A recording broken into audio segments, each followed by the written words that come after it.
shouldn't ask, but I did, and I was like, okay, maybe I shouldn't. Yeah, Man, I'm looking forward I to miss this these chat. things. Yeah, that sounds a good Yeah, one. so look Hello. at her.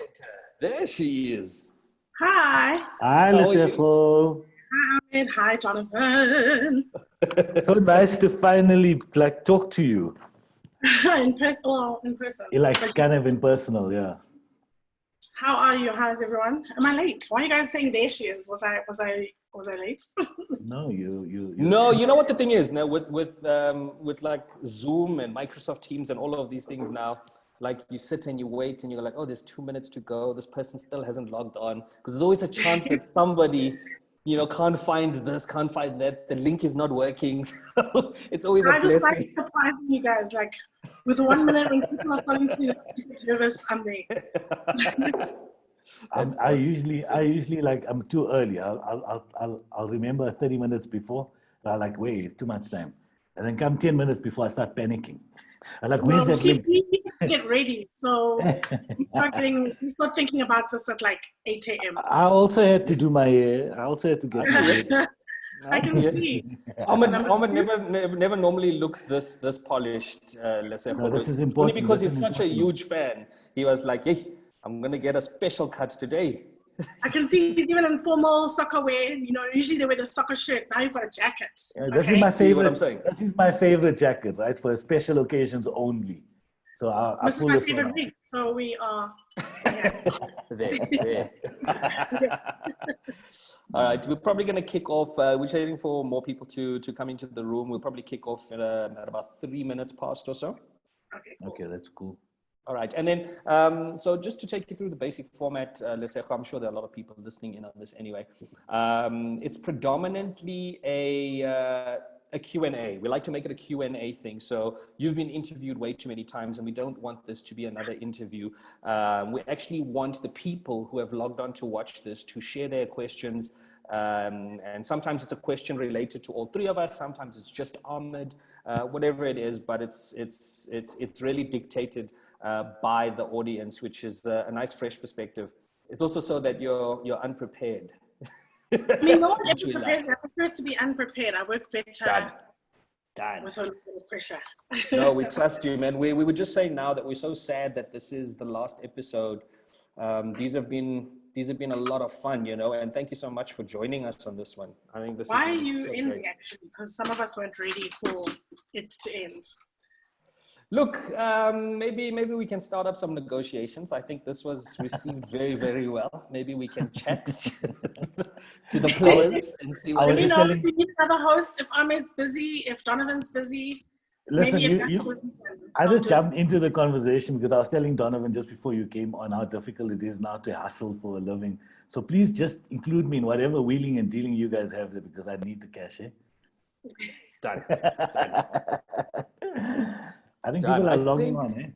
Yeah, man. I think that we could kick off and just get through the logistics. Is my audio okay? I'm checking once again. Like I said, I'm in an empty room here, and there's a lot of echo where I'm at. So as long as you can hear me fine, then we're good. I can hear you. Happy? Yeah. All right. I think we can kick it off. Let me just make sure. All right, here we go. Ladies and gentlemen, this is episode 5 of Final Approval. We were chatting about it earlier on and saying that, we're going to try our best to hustle and make sure that these go on for a little bit longer. Ahmed, I've pretty much secured the tender for the Luris now for the last 3 years. I think I can bend a couple of arms here, man, and just make sure that we can keep this going. Very excited for our guest today. I didn't even know this, that she actually did work in advertising for a bit or studied copywriting, if I'm not mistaken. Studied. Okay. No, we'll get to that. Yeah. We'll get to that. Like I mentioned earlier on, this is predominantly a Q&A session. We really want this to be dictated by you guys who have logged on. So please start throwing your questions to Lesego, myself, or Ahmed. And please use the Q&A tab at the bottom, not the chat box. And we'll try and get through as many of those as possible in an hour.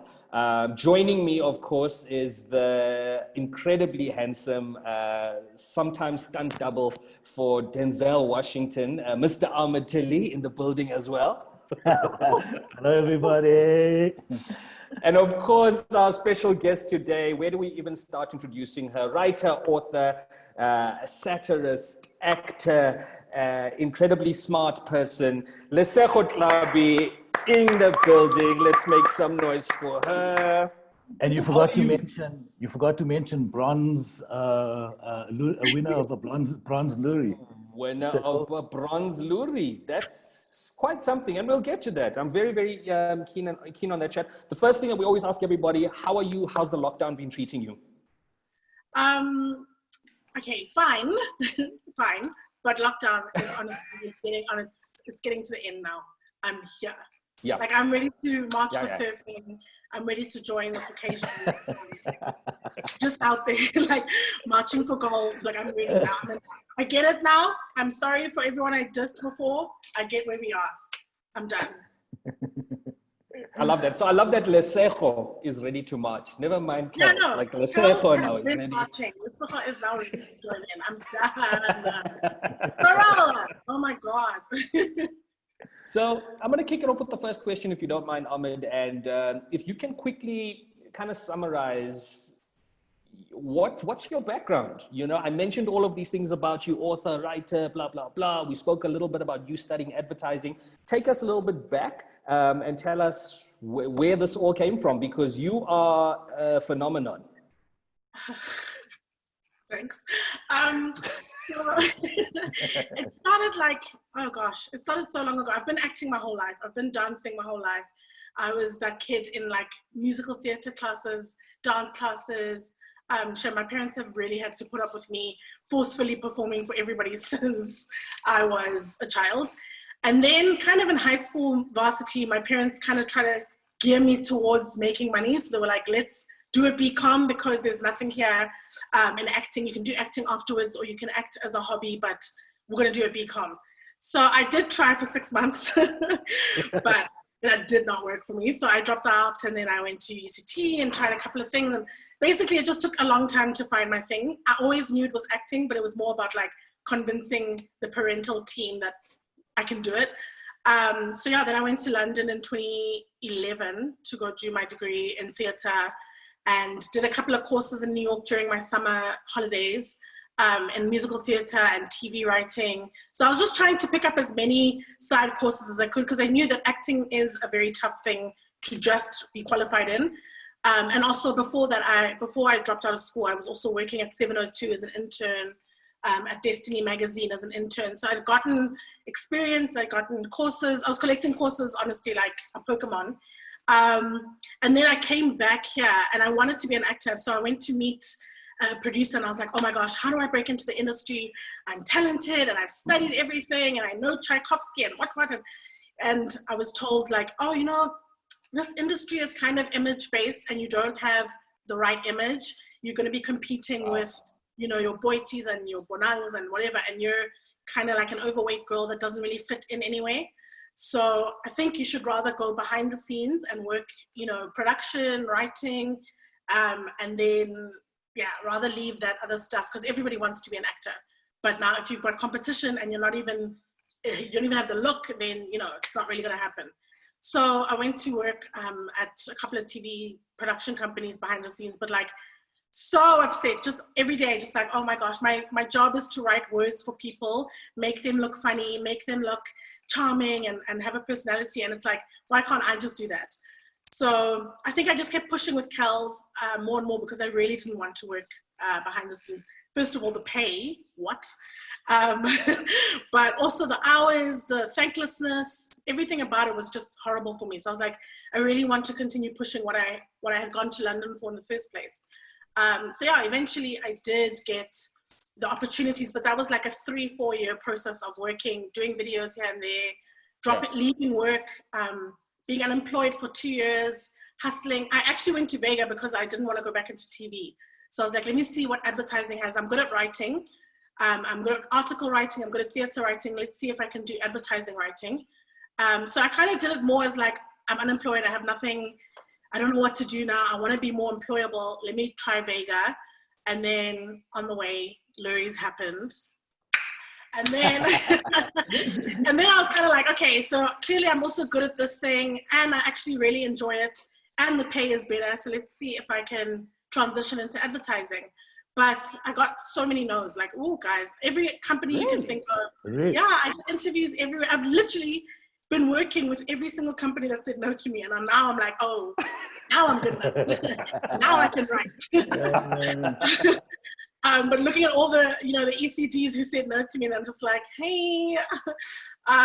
So yeah, then I kind of got no's. And I think it was actually a really good thing because all those no's are the reason why I kept pushing Kelz. And I was like, okay, let me just leave employment. It's not really for me. It's not happening. Let me push for like a full year. Mom, please support me. If I don't make it in this next year, then I will put my like pedal to the metal, go to like do a full honors course and just go full into advertising. And during that year, Kelz picked up and I never really had to go back. Wow, that's amazing. So I'm obviously picking up on the ECDs that said no. I have to jump in there, right? I'm gonna go straight in there. Don't worry, I'm not gonna ask you the name and shame. Maybe I will. But what were the reasons? What did they say? Why did they say no? Did you show them a portfolio? Because it's quite an interesting thing you're saying. A lot of young people tell me the same thing, that they try to break in, and we all say the industry is very difficult to get into. But there's never any concrete reason why and how to shape yourself so that you can get into it. And it's a massive stumbling block for especially young women to get into the industry. We're saying we want women to get into the industry, and then at the same time we're saying no. So I'm just curious to know what kind of reasons did they give you? No, you came out with a bronze Loerie. Clearly, you've got a knack for this thing. So many students get employed or get into internships or the rest of it without any kind of accolades like that. So what were the reasons? What did they say? What did you find? A lot of the times it's because I only did a 3-month course. So I didn't do like a whole year-long thing at Vega. It was honestly by accident that I even won the Loerie, because at the time they said they don't normally get 3-month students or 6-month students to even submit anything. But because the stuff that I submitted was really good, they decided to take a chance. But my portfolio was empty because I had worked in TV. So all I had was scripts. And also the thing is, people will tell you, it's an entry-level job, but you need 3 years experience. I'm like, how am I supposed to gather experience and courses at the same time, go to school, work, have 3 years experience, but accept 5,000 Rand pay? Like, it was just so crazy. So for me, it was mainly because my portfolio was completely empty. Everything that I had done to fill my portfolio was either student-based work, or it was me just like coming up with brand ideas so that I could have an online footprint. But everybody was like, you haven't really worked for anyone. And I was like, well, what's the point of an entry-level job if I have to have had work before? Like, how am I supposed to do this? So for me, with students, I'd be like, I think you should try and do as much, holiday work as you can, fill up your portfolios, just collaborate with other students and do brands that might not exist and ads like that. Because they also were like, you can still do ads that might not have been for work, but we don't see anything. Like, you're really good at writing, but one Loerie and one ad is not enough. And obviously I get that, but I was just like, give me a chance to show you. How am I going to get the chance if no one's giving it to me? It's interesting. It's interesting because I don't think that's an excuse actually, because I think the role of creative directors and advertising agencies just is spot the talent. And that should be enough. But I'm interested now. I'm jumping into the next question. So Coconut Kelz came in about the same time as your online presence. Was that which came first? No, me trying to find a job came first, and me trying to be in advertising came first. Coconut Kelz came as a result of like being unhappy at work, and also I wasn't really trying to break into the industry with Kelz, to be honest. I was trying to speak to my white friends to get them to care about things that were happening in the country, because every single time things happen, I found, especially the girls I went to school with, everybody was very apathetic. Nobody seemed to get involved in conversations that had to do with Black lives. So it was more me trying to say, okay, is it because it's too complicated? Is it because it's not interesting? Is it because we're shouting? Because a lot of the times the feedback I would get is that I'm very angry. So I was like, okay, how do I try and make myself less angry or come across, because I'm not angry. I mean, there's reasons to be angry, but I'm trying to just get you to speak. How do I make that happen? So it was more like, oh, please, can you just, if you say it better, if you just like, don't come so aggressive, then we'll listen. So it was more of that. And then it becoming my career was very accidental. But I forgot the question. But yeah. No, Well, that's all good. Ahmed, I'm actually gonna jump onto that, and I think because I think somebody's already asked this question here, which we'll get into and unpack quite a bit. But I like that we're sticking to advertising here quite a bit and creativity, and you obviously not being hired because you didn't have a strong enough portfolio.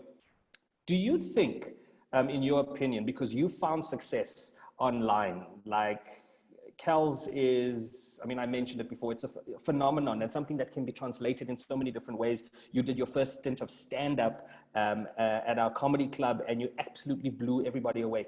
Just fact, Ahmed, everybody who bought tickets to that show, it was Lesego or Kelz and about 5 other comedians. They didn't come for any of the other comedians. Everybody bought tickets to Coconut Kelz stand-up comedy show. They paid to stand outside to watch Coconut Kelz. They paid to stand on the street to watch her through the window, which I was like, okay, this is something else. So going into my question, do you think that the approach to advertising needs to shift? Because Ahmed and I have been talking in every single episode, we always talk about the structures and the templates that advertising and creatives have always followed. But for me, the new creatives are people like you, people like Tyson Ngubeni, who are grabbing attention or like, I mean, I look at the numbers that you guys get and the amount of times these things get shared. Advertisers only dream of these kinds of things, you know? So do you think then going forward, would you advise creative people, writers or whatever else to embrace social media and rather put your work there? So if anybody wants to kind of see a side to you, yeah, I mean, I think you already get the question. Unpack that for us a little bit. I mean, definitely, because for me, like I said, coming back and having ECDs and people that had said no to me literally just last year or the year before last, now using me, because even when I do ads and brand partnerships, I'm always part of like the writing team and creative team as well, and the copywriting team. So, and I haven't done anything between then and now in terms of increasing my portfolio or doing more advertising courses or whatever it is. So for me, it was also very surprising in a negative way, where I was like, all of a sudden, I'm this employable, everybody wants to work with me, everybody thinks my brand work is amazing, but I haven't done anything different or added anything rather to my courses, to my CV. I haven't worked, full-time in the last 2.5 years. So what is it that's changed? And for me, it was just like a numbers thing or a popularity thing. So I honestly feel, because nobody had even seen my work, even my advertising thing. Like you said, you just realized, when I tweeted the other day that I even did anything in advertising, because it's not something I lead with. So many brands don't know that. People don't know that I've ever done anything with writing or with brands, but my comedy has now made me go into rooms that were closed. I was trying to be a writer. So I definitely think that, online is the new CV. I don't even think people look at that anymore. I mean, I had so many things on my CV that I thought made me so employable, apart from the fact that there was a lorry or whatever, but all the courses I had done. I'd spent 5 years just collecting course after course in New York and London. So I really thought I was like the girl. I thought I was super employable. I thought I was going to be like, yo, people are going to be fighting for this CV. And so when it didn't happen, I was just like, what? And literally all it took was me just having an online presence, support base, things like that. So I definitely think if you want to be anything in the creative industry, it unfortunately, it does start with popularity. I've seen people not even have the studies and the background that other people have, make so many moves just because of popularity. And it feels now that that's what people are looking for. They want photographers that, have the numbers. They want musicians that have the numbers. They don't really care about like skill and background anymore. So I definitely think the thing is to push the online. It's interesting. It's interesting because I think there's a place for numbers, but I think more than that, like in both of your cases, like Donovan, okay, you've come out of advertising, but Lesego, not having been in advertising, it's more a demonstration of what you could do. And that's an indictment on, like I say, on agency people to be able to identify that earlier. But I love that opportunity to demonstrate what you can do. And sometimes it's not even the numbers. It's just like on my Instagram feed, I've got all kinds of different creative people that some of us popular and others not. But I think the important thing is for young creative people to demonstrate their skills in a public forum, because that's essentially your portfolio, and it's a truer version of your portfolio because it's true to who you are, which I think is amazing. But anyway, I just want to jump on Lesego. You said, Sorry, can I just say something quickly? To yeah, that sure. point, the reason why I said numbers is because even when I started with Kelz and it was popping in my head because 100 or 1,000 viewers was like, wow. People still didn't want to work with me because they thought it was like unsafe. I mean, I had Yeah. 2 projects get all the way to like, we did photographs, we did, you know, the TVC, we did everything. And then it was like, oh, but actually your brand is a bit sticky. We don't know about this thing, this race thing, this politics thing. It literally had to take one brand to take a chance on me for the other brands to then be like, oh, okay, so South Africans are ready for this. South Africans won't be angry, you know, with this kind of comedy or whatever it is. But because for a long time, for 2 years, honestly, I was pushing Kelz, but people just did not want to come near that conversation about race and politics and stuff. So with the numbers, with the popularity, with people saying, we want this, then people were like, oh, okay, then let's take a chance.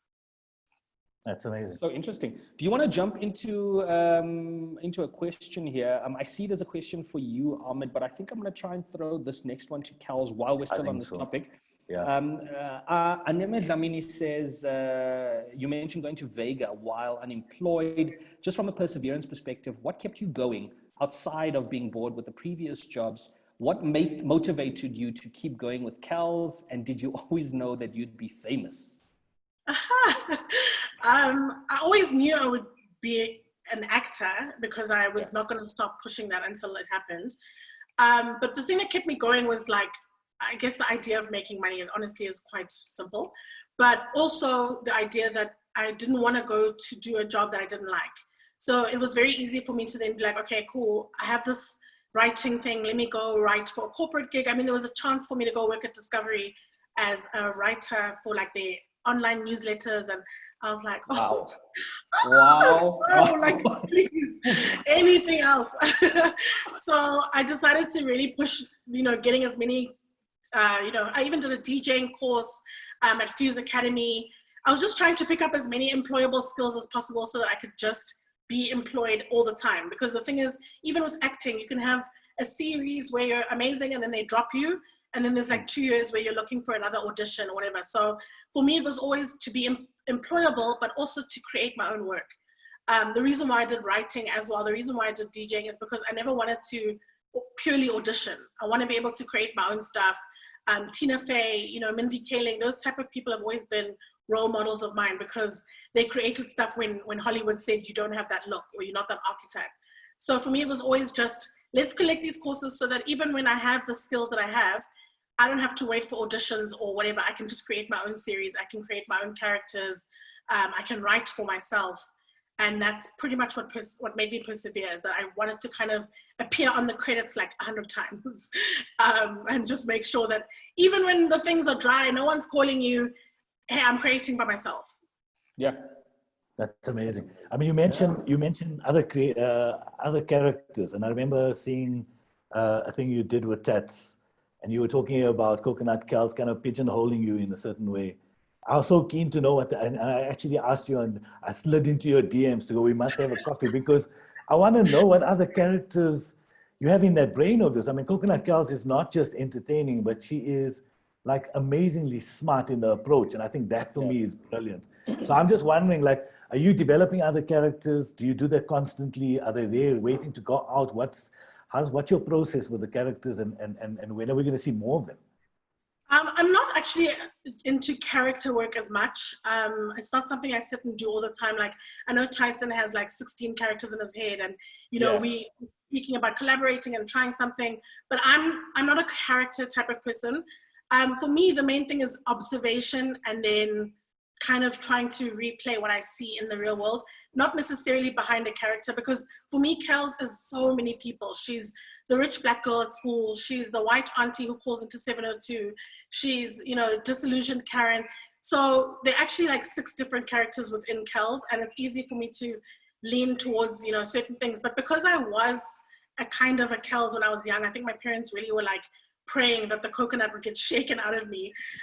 It's easy to play things that I have lived experience of.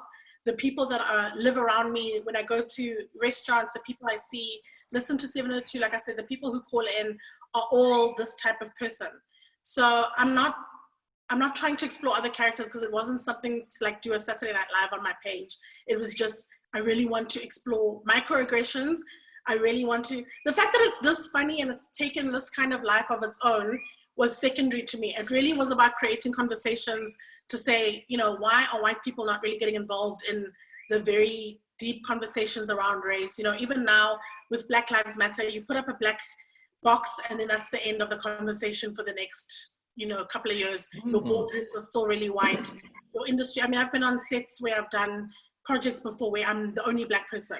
So it was just about trying to get conversations going, and the way Kelz can do it best is like second to none. I think other characters would take away from things.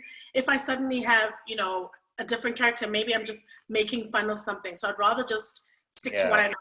I can act, and that's something else. But in terms of like character work, Kelz is doing exactly what I needed to do in creating the conversation. So I feel stuck sometimes, but it's the best vehicle I have for creating conversations around race.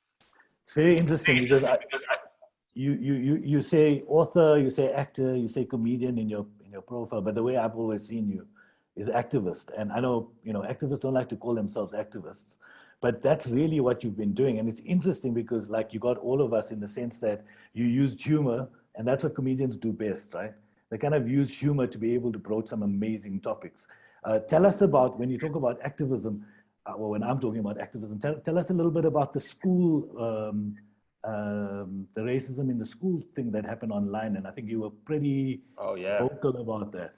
How did that, obviously I know how it started, but talk us through that a little bit. I find that interesting.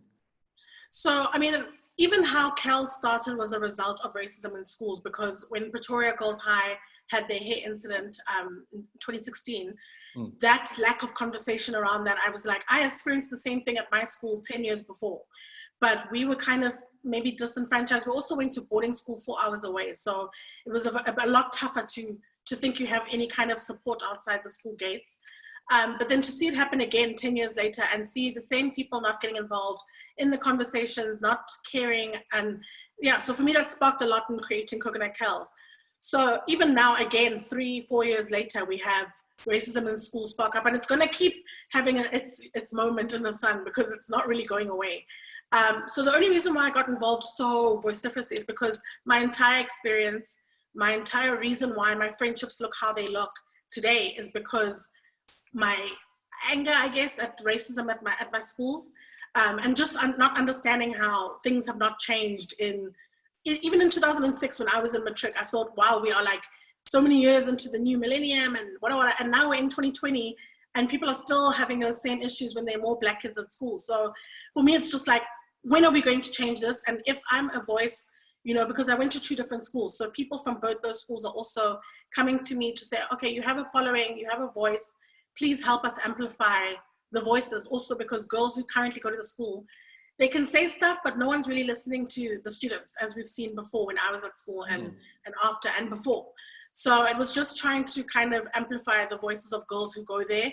And I don't know how, but it's suddenly people from even other schools were sharing their stories, asking me to share, you know, their stories on my page, asking me to speak to their schools, asking me to come to their schools and do conversations on race and, you know, kind of reconciliation and what hasn't changed.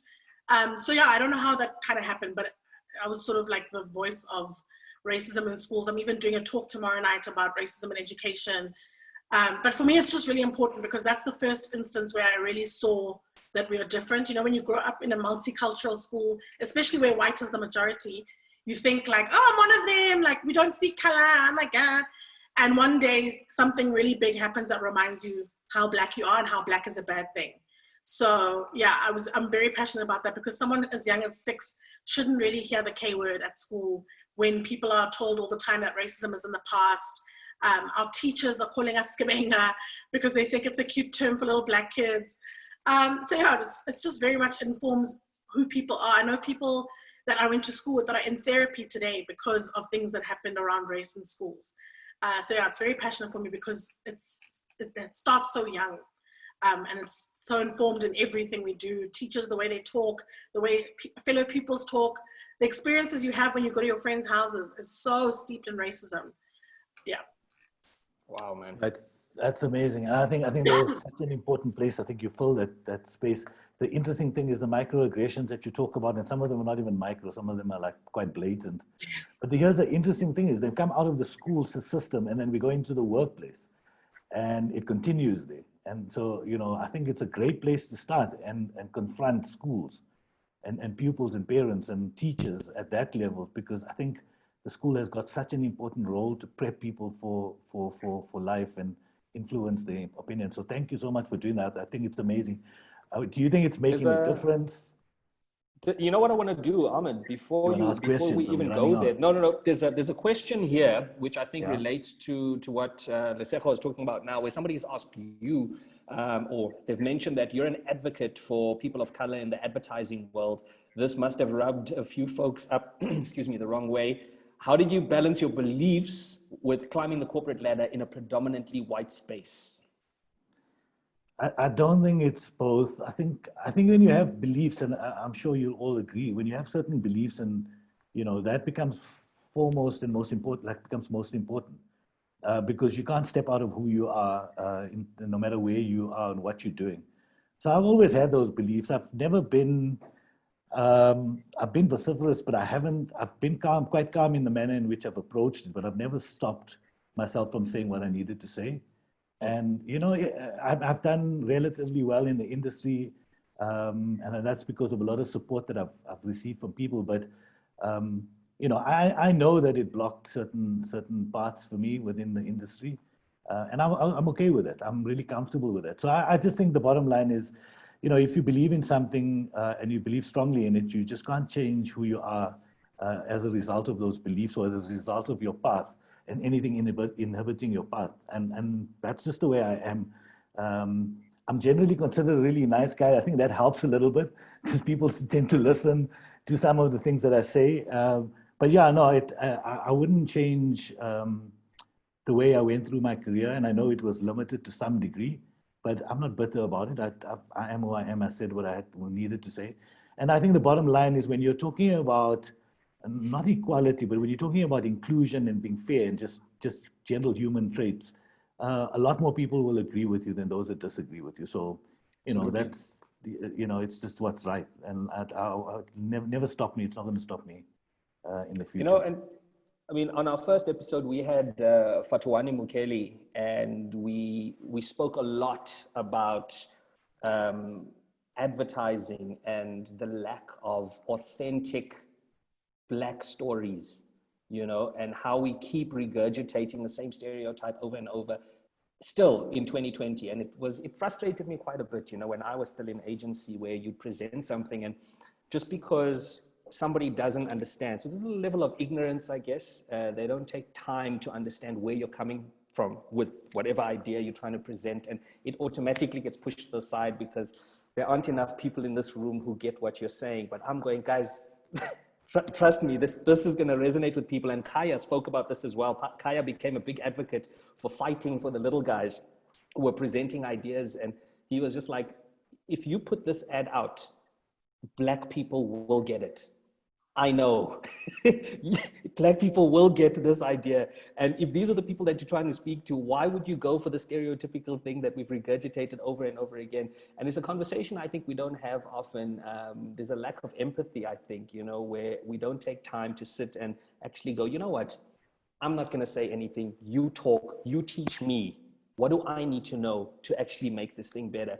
And that's why I've enjoyed a lot of these conversations. People logged on expecting to hear us just talk about creativity and coming up with ideas. And I think it runs so much deeper than that. There's a little thing that we need to solve first before we can start speaking about real creativity and the real ideas, which just I just don't think we've tapped into those yet, and that's why these conversations are important.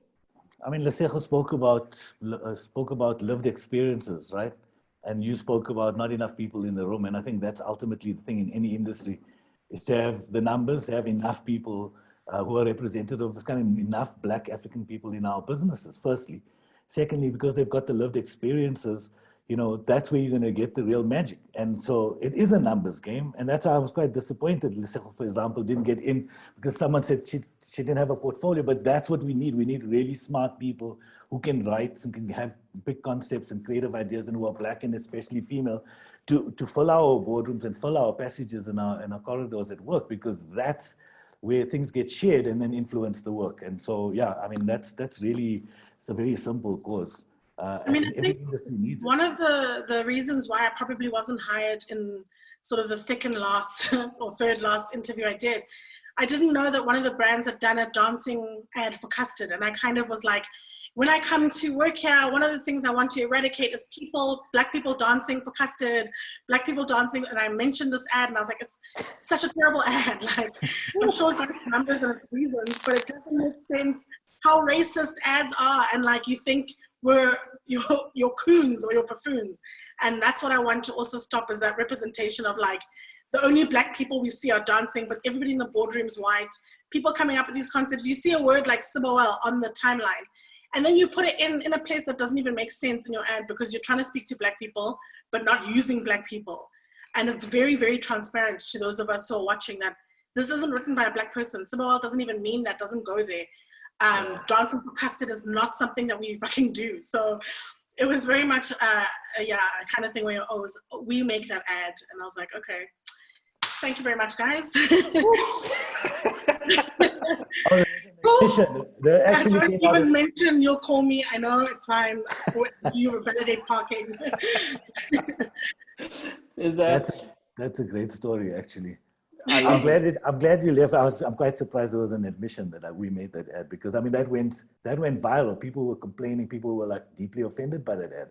It was all over Twitter. It was all over. And I mean, for years I've been doing this for a while. It's been the same. It's been the same frustration. And I think the nice guy in me stops being nice when we are like 25 years down the line and the conversation hasn't changed. It hasn't shifted at all. And then that makes me angry. And I think, you know, like, what do you do? When do you change the narrative? And I've been saying the same thing. I've just been saying transformation needs to happen, but it needs to happen really quickly, because you can't say, oh no, we've got a 5-year plan. It's been a 25-year plan and it's over now. And ironically, it just doesn't make sense for business. So take away the ethics of it. It makes no sense for business. I just don't understand it. So yeah, a very interesting story about the custard. I've used that reference many a time. Really so angry. I'm just like, I don't get it. Like, I don't get it. There's a great question here, actually. It was a question that I was going to ask you, but Ed Feller has really unpacked this and used all of his English to write this. No, for real. So hi team, thank you for the platform. I'm a huge fan of Lesego's work and I think the posts are brilliant. If I could ask her a question, there's a theory recently put forward by Malcolm Gladwell called a satire paradox that basically states that satire may unintentionally become a placebo. I'm trying to, because it's a very long question, this. Okay, because I don't want to go through all of it because I'm going to lose you. Okay, some people have compared this satirical approach from the American left wing through shows like The Daily Show, Colbert Report. They tend to preach to the choir and comparing it to the approach of the right wing, which tend to use opinion shows on Fox News and conservative radio, which lean on harsh sarcasm without humor, fear-mongering, aggressive criticisms that seems to be more effective at mobilizing their viewers into action. I was wondering if Lesego has an opinion on this and if she could share any feedback on how her satire is being received in South Africa. Ed, listen, okay. That was, you know, when we asked you for the time and you told us how to make a watch. A very good question. How do I placate the placebo, mate? Okay. So for me, I hear people say that all the time where you're like, okay, you're preaching to the choir, you know, are conservatives even listening? Are people even making changes? And mine is not to get mass action. Like, I'm not sure how that's supposed to happen. I just want to kind of, if I change one person a day, then I feel like I've done my job. And every single time I put a video, I'm not even joking, I'll even publish my DMs. Every single time I post a video, at least 3 to 4 people tell me how they've realized they are that person. Because I think, Wow. first of all, you have to look at the fact that everybody thinks racism is just the K word. The reason why so many white people are so scared to admit that they're racist or get so offended when you say you are racist or, you know, privileged, whatever, is because everybody thinks racism is the K word. Racism is when you hate black people, but they don't get into the small things, like when you say you speak really well, or when you follow someone around the shop, or when you hold your bag a bit tighter when that black guy approaches. You know, when you have your neighborhood watch groups and you report a BM walking down the street. Those are the types of racisms that Kelz tries to address. Like, yes, I've done videos about the K word before, but it's more the microaggressions, because macro racism is very easy to spot. Even black people don't sometimes see microaggressions. I've had a lot of people through my humor, even as black people, say, shit, I used to think that was a compliment. Like, I used to be so happy when someone told me I speak well, or when someone would just touch my hair, you know. So it's more about teaching people about these small things so that they can notice it in themselves or their friends when it happens and change. So I think I've had so many people come over the years and say, I didn't realize my mom was like that, or you remind me of my racist aunt, or I didn't realize I had so much work to do because I have black friends. I went to multicultural schools. I thought I was, you know, with it. And when I watch some of your videos and I hear the things that Kelz says, it really stings, because I'm like, shit, that's me. And if she's saying it, then clearly it's a problem. I need to relook at the ways I think I'm complimenting someone. Yeah, so it's more that unintentional, sort of good intention or well-intentioned racism that I'm trying to address. And people get it, they do. I'm not asking for people to march, you know, in the streets or whatever it is, but if you can just shift your behavior a little bit, you know, include more people. Even with racism in schools, I decided to drop the character and just speak, you know, point blank about it. Because sometimes, yeah, I do feel like it needs to not be veiled behind the character. But more people honestly listen when there's humor. When people feel attacked, doesn't matter how well-intentioned you are, they're not going to listen. And the one thing that I've noticed over all the years that I've done this is even the Tannies in whatever class over there, even people who are upset about farm murders, everything, people are listening when they first can laugh, or when they first just don't feel attacked. And yeah, I do feel like people are changing one at a time. It's too big a project to put just on my shoulders. And sometimes satire does speak to the choir, but at the same time, even liberal white people aren't as liberal as they think they are. And racism is also veiled in people who think that they have black friends, who think that they're down, who think that they're more, you know, liberal than they are conservative. And those are the people I'm trying to change more. I don't think I'll ever change for Wood's niece, but definitely speaking to more the people who are in the DA sort of world and, you know, just feel like they're more liberal, and maybe they're not. Yeah. You know, I just remembered, so the first time I came across you or Coconut Kelz, I still sent you a DM on this because there's a video of yours that you had put out that started making the rounds and it upset a lot of people. So black people believed that this person was real. And people kept commenting going, guys, you know, it's satire. This is, no, how can she say this? Oh my goodness, you are one of them, blah, blah, blah. And I sent you a DM saying, listen, man, this thing that you're doing is fantastic. And it's probably going to sting. It's going to hurt so much. And I've seen it often where somebody is getting so much hate where they just go, okay, Sharp, I'm giving up on this character because I can't take all this negativity. And I think it was until you did Fresh's show, because you went on Fresh's show in the morning when you were still at Metro FM, and you spoke about Coconut Kelz just being a character created by Lesego. And I followed that thing so closely because I wanted to see the light bulb moments where people were like, okay, now we get it.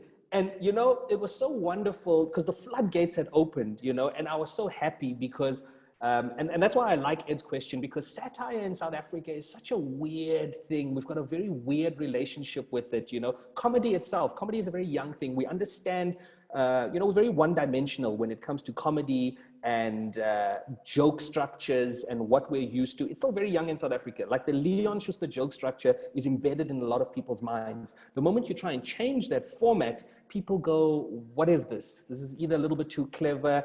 Don't mess with what we know, you know, keep it simple, keep it, dumb it down almost, and just get in, get out, talk a little bit about race, talk about the president, talk about Julius Malema, and let's move on. So I really love that you've basically made it, I think in the next 5 years, we are going to see so many more Coconut Kelz characters, and I'm super excited for that. You've really created a great foundation and a platform and a new dimension, a new avenue for comedy. So me, I applaud you. You know, I'm a fan. I'm a stan, actually, as the kids say. Because of your message, because I remember that was the first time I had an interaction with someone in the comedy space. Just because I never tried to call myself a comedian, especially because I thought, you know, people will really hate this girl trying to come up through media, social media, when I had to sleep on a couch, I had to hustle, I had to, you know, feed my 3 kids. So I always used to think, oh my God, the comedians themselves are going to hate this whole thing. They probably hate the social media thing. I'm never going to fit in there. So when you also sent that message, I was, first of all, Donovan, hi. But also because I really was going to quit. After that video, I was just like, you know what, Mom? So I need to go back to school because I'm going back to work. I'm not doing this anymore. It was really, really horrible. Like there were moments where I didn't even want to leave my house because it was about how fat I am, about people wanting to rape me. If I see you in the streets, I'm going to fuck you up. My pincher style. Like it was hectic. So I had a lot of social anxiety about even moving in the streets. I was like, let me try look as different to Kelz, which is why I never wear, I mean, that blonde wig is specifically for Kelz because I want people to know it's 2 different people.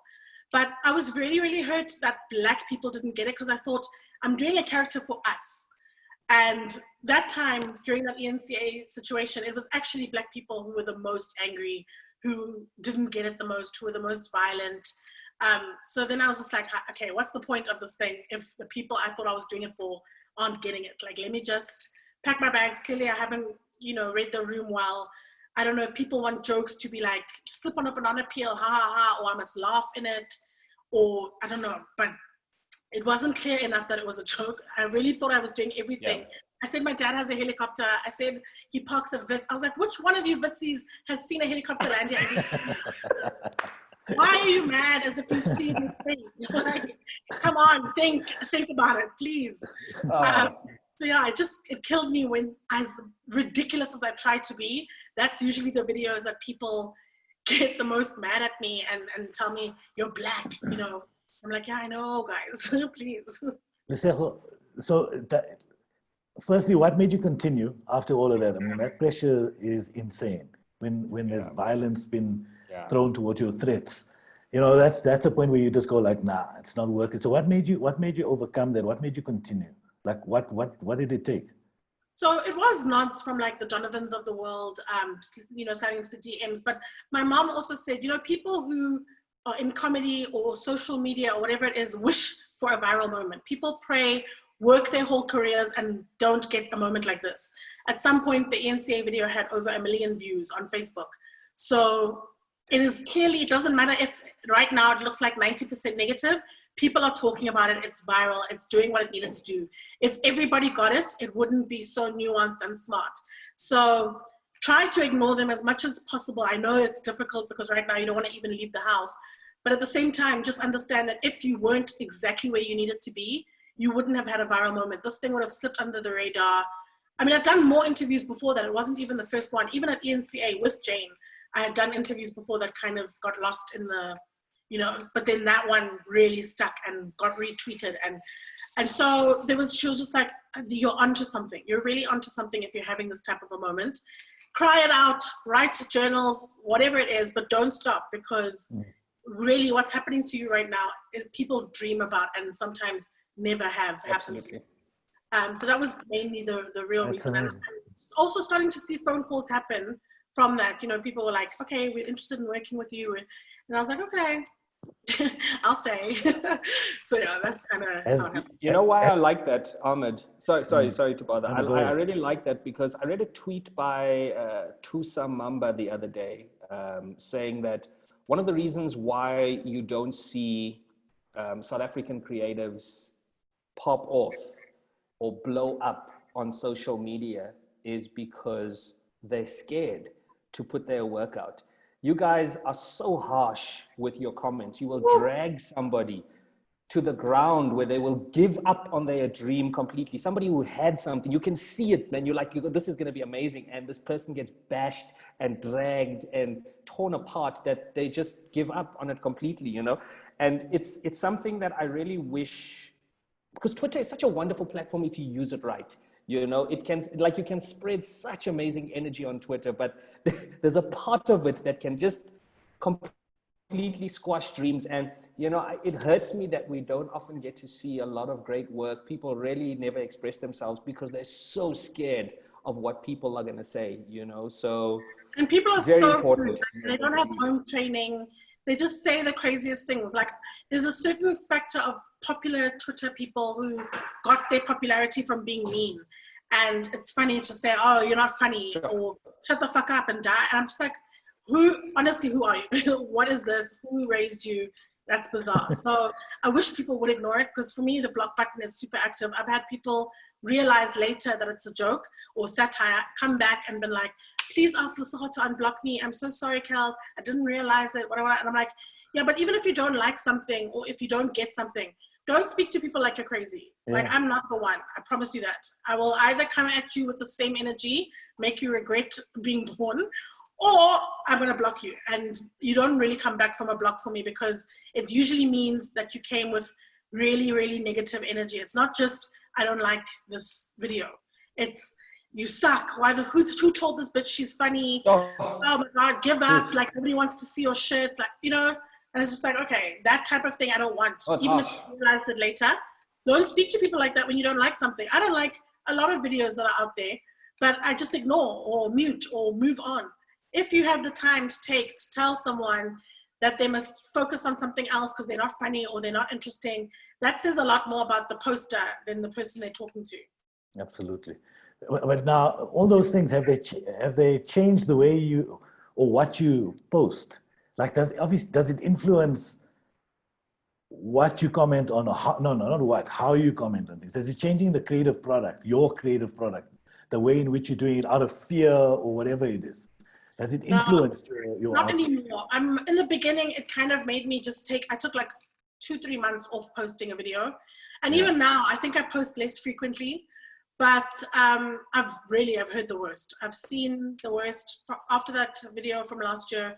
If I haven't seen it, it just comes in different forms every single week, because there's a whole new faction of people who obviously don't know who Kelz is.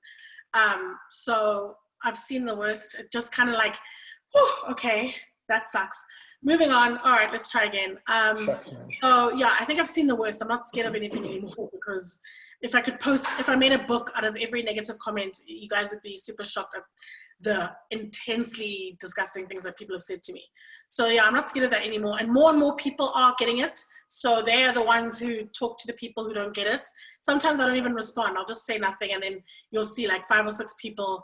And then it becomes our little inside joke where we're laughing at this person who still doesn't get it's a joke. Yeah, so I'm not really scared anymore. Like, come with your best. I've heard it. It's interesting because, okay, on the one hand, you're talking about, you know, your persona, that's one thing.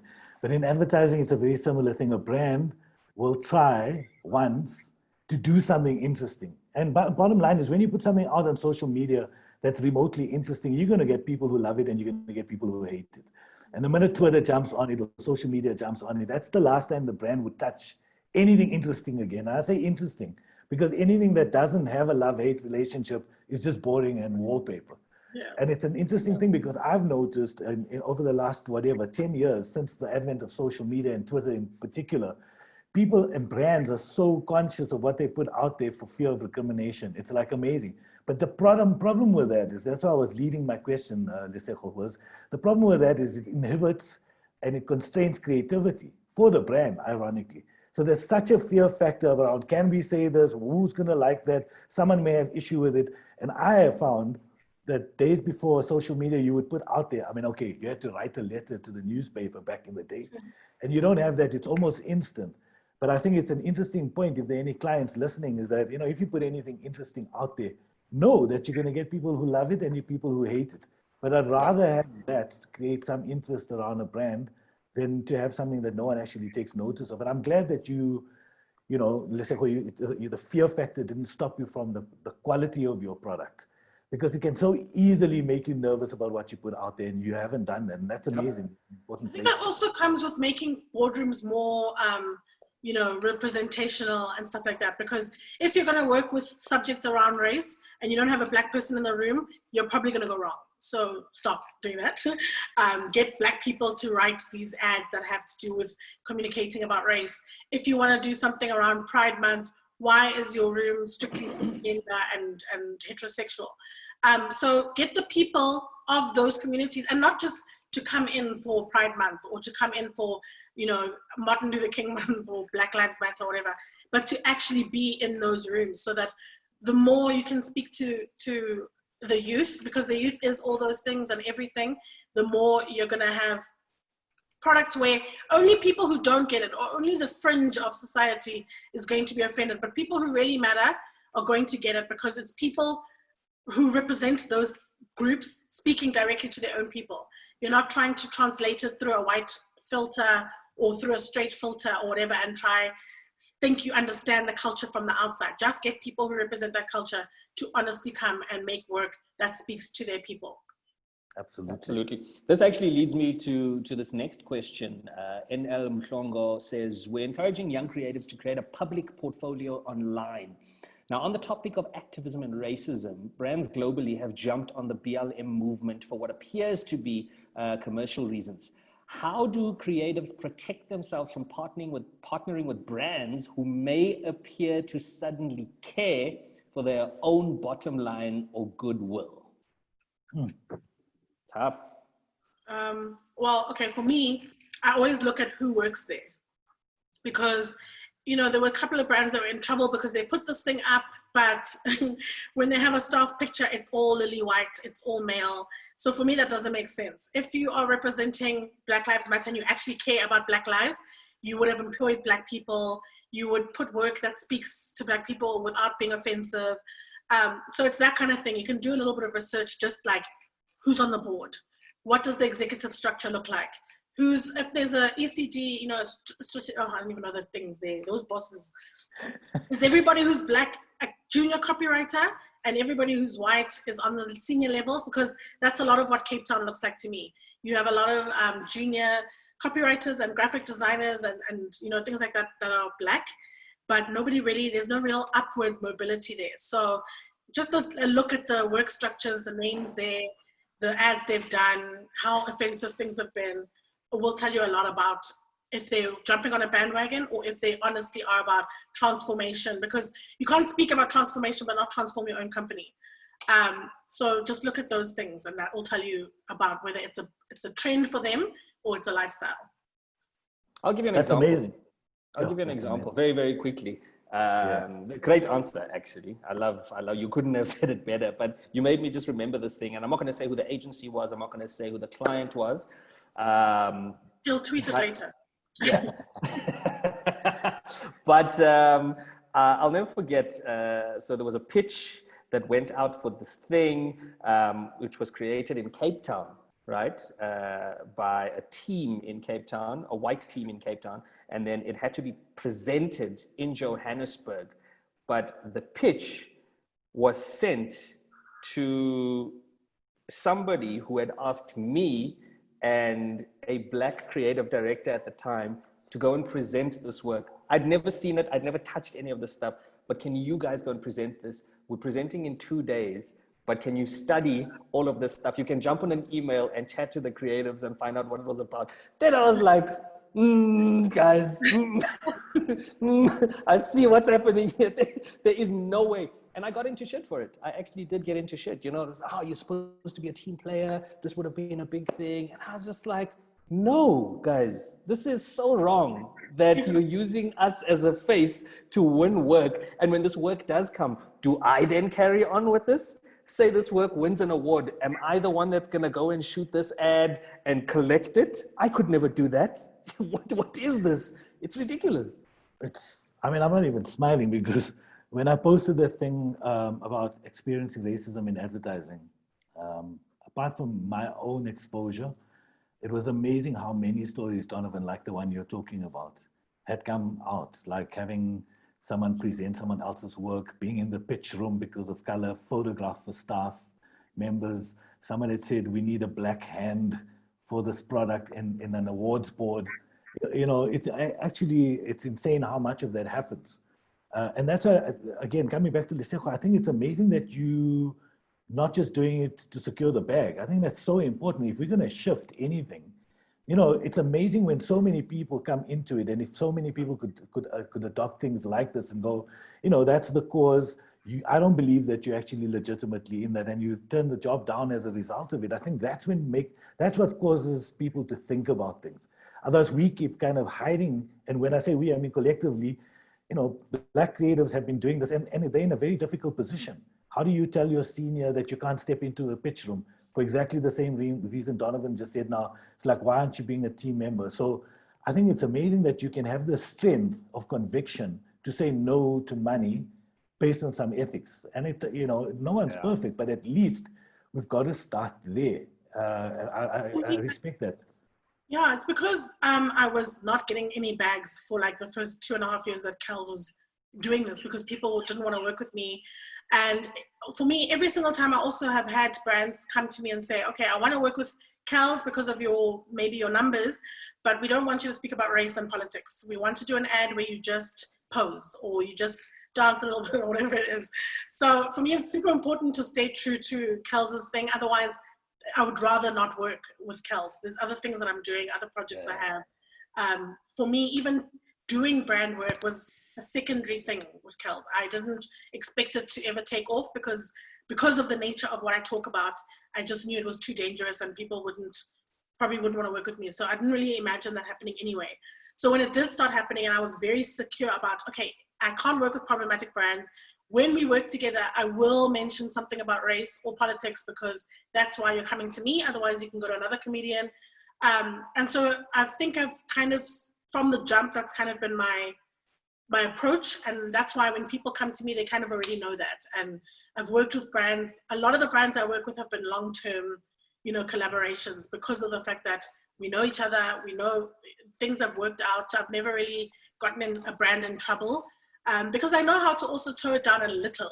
You know, sometimes I won't mention, you know, I don't know, Black Lives Matter or whatever it is, but there are ways to still speak about why Black Lives Matter without mentioning buzzwords that will get brands in trouble. So it's very important for me to not lose sight of what Kelz is about. Otherwise, I'd rather not do it because Kelz is working now and that's great, but her primary focus is conversations and shifting energies and race relations and getting sticky conversations to the public. And we're working on something together now, Kelz and I, and that was one of the things that it's the one conversation that we brought up actually from the beginning, where if you're going to hire Coconut Kelz to be in this thing, you don't write for her.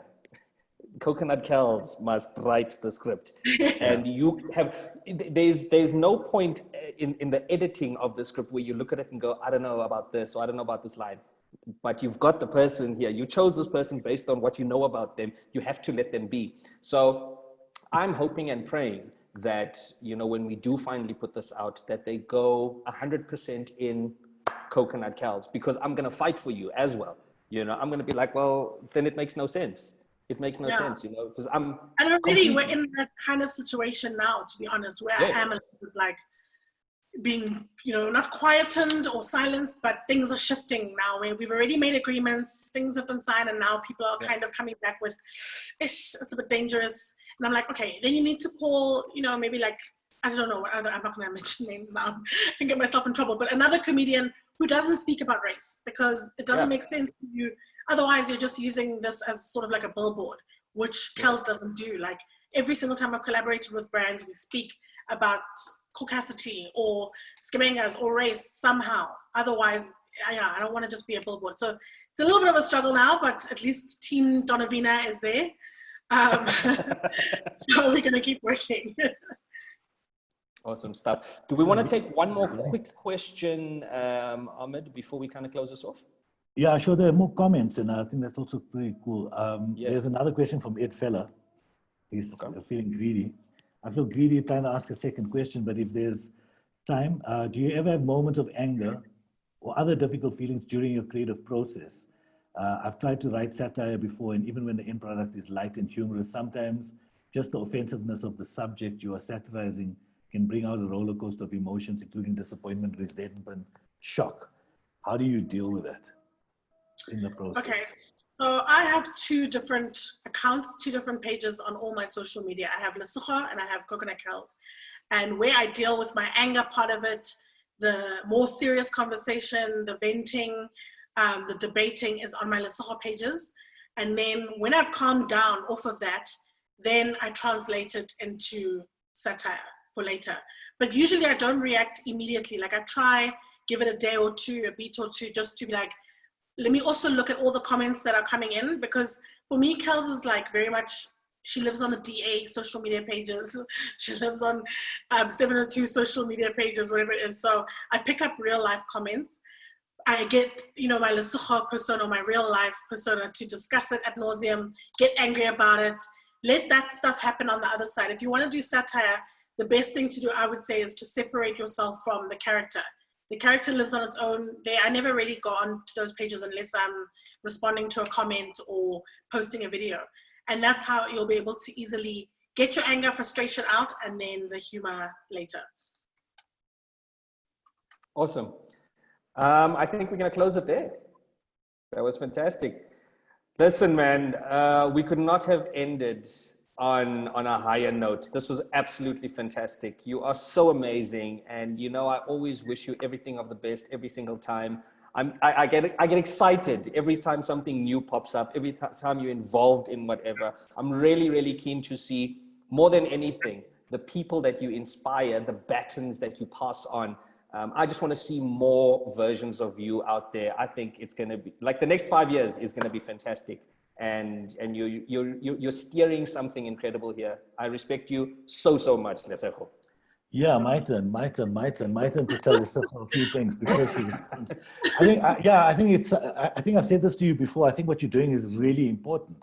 And it's important not only because you're holding up a mirror to us, all of us in society, not just the DA people. I think everyone gets a mirror held up, and I think that's amazing. There's an important place for that to happen. But I also think it's really important to make us laugh right now, and you do both. And I think there's an entertainment level, and the South Africans, we want to be entertained, but at the same time, we like talking about these things. We've got a lot of work to do, and we need to deal with a lot of stuff. So I think what you're doing is really important. And then from a creative point of view, I just want to say, like, I'm the biggest admirer of yours creatively, because I think you that's what you do. You create newness and freshness, and you're so smart at how you do it. So for all my advertising creative folk who are watching, like, I think, that's the new creatives we're looking at up there, is Lesego and Donovan and the likes, who are just creating commentary and creating product and content just by being smart and entertaining. And the 30-second never meant anything to them, and they're still killing it. So thank you so much for all the work you're doing. I've got a huge professional crush on you, and I'm so glad I got the opportunity to talk to you straight up. Thank you. And it's an amazing journey to have been on with you, Donovan, over the last few weeks. So thanks for that. It's been awesome. Thanks. So cool. Look, Thank hopefully. You, oh no, Donovan. Go. I also wanted to thank you guys, because obviously I've been a fan of Donovan since he first said away on stage. So I've been watching him for years, and he was one of the first, if not the first, comedian to also not only just say, hey, keep going, but to actually give me a chance on stage to translate Kelz. And even the work we're doing now, I always see him championing the new people. I feel like there are a lot of comedians who are very stuck in, like, there's this society and you won't get in. But Donovan is always the first person to take someone who's done 1 or 2 videos and say, like, guys, you need to see this. This is so amazing. And also one of the creators who I think I'm inspired by, because of the fact that he does comedy, but he also does stuff in advertising and, different things, where I'm also interested in a lot of spaces. And Ahmed, obviously for you, you're like the OG of advertising. For me, it was always just very weird to get DMs from people who are like the kings of their game, and like the OGs and the big dogs, and have people just say, you're doing so amazing, keep going. And so this has literally just been like a a moment. Like, yeah, coming from a Thank you so student, much. like Lurie time, student creative, to sitting with like the two of you. Even Donovan, I remember going to the Luries that year, and I was just like, one day I'm going to work with him, or I'm going to take this gig from him. One of the two. Yes, I remember you saying. Listen, man, I'm going to put Shots it out fired. on record right now. Next year, if they don't let Coconut Kelz and I host the Luries, then we are wasting everybody's time here. Yeah. We are honestly That would wasting be amazing. everybody's time. That would be unbelievable. I'm going to fight for that one. Come on. That's amazing. Awesome. Guys, thank you so much to everybody that tuned in. Really, really do appreciate you guys. A lot of people who've been here since the first episode of Final Approval. I think we are going to have a conversation, Ahmed. Let's write an email. I think these definitely need to continue. I mean, people benefit from this. You know, I get so many DMs afterwards with people asking me to send that reference that you spoke about. Where can I find it? Which I think is really important, that we just keep sharing as much as we can, keep putting people on, keep reminding people that they are amazing. And yeah, so I really do feel like we need a lot more of these. Once again, Lesego, love your work. Ahmed, the OG. Oh, looking forward to your series that's coming up, Ahmed. Do you want to chat about that very quickly? I think it's important if there are creatives on here. I'll just take a minute. Thanks for the plug. I just get a lot of people asking me stuff about advertising in general and a lot of advice, and I just felt like that's a response. I actually came out of the conversation we had with Kaya last week, and I just think that mentorship is such a key thing in South Africa. We need it more than anything else. But the word mentorship is just so loaded, and all it is really someone that you can ask really dumb questions to, and some answers come out of people like myself. And I say like myself because I'm initiating it, but I'm inviting a whole lot of people who've got experience in advertising, in comedy, in any form of creative, to be able to put themselves out there in a forum where they can answer questions people want and need answered. Earlier today, I said I didn't have many people to ask when I was younger in the business. And I thought about it, and I was actually, that's bullshit. I need to tweet. There were guys like Tembi and Kwenkwen Komo who were stalwarts at that time. They took me under their wing, and they became those people that helped me just move in the direction.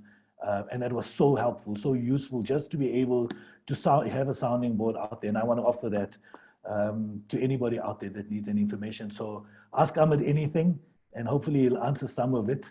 And I think I'm going to do it next week. Wednesday at 6 o'clock will be the first one. So try and get as many people on as possible.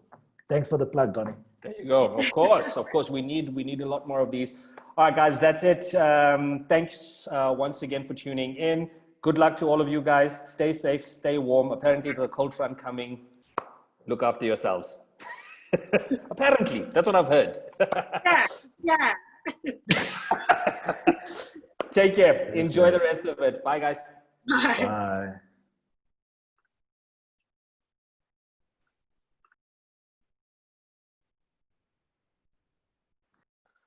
Bye.